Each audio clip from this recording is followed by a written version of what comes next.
Gobyerno, politika, publiko.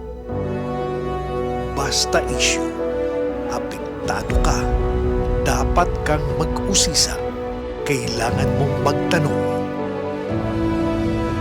Strictly confidential. Kung saan ang bawat issue, ilalatag ang mga detalye, sasagutin ang mga tanong dahil ang confidential, dapat alam mo. Meron bang talagang sinubukan yung pedal? Kung may preno, wala? Kasi lahat naman sila bumaba eh. Pagkamat yung iba bumaba na mas konti, normal na nagbabago yung performance rating at yung class rating. Pag hindi ka pa rin nagbayad, tatakutin ka na, meron ng pananakot.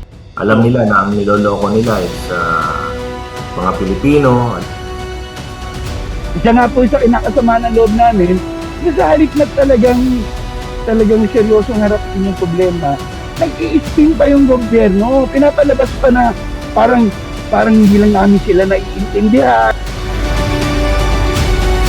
People are saying, yung old thinking is, don't say anything to the people, otherwise they'll panic. I'd rather they panic now, rather than panic when the trouble hits. Ang hindi ko lang talaga kayang sikmurain yung mga yung kayang ibenta ang ating bansa, no?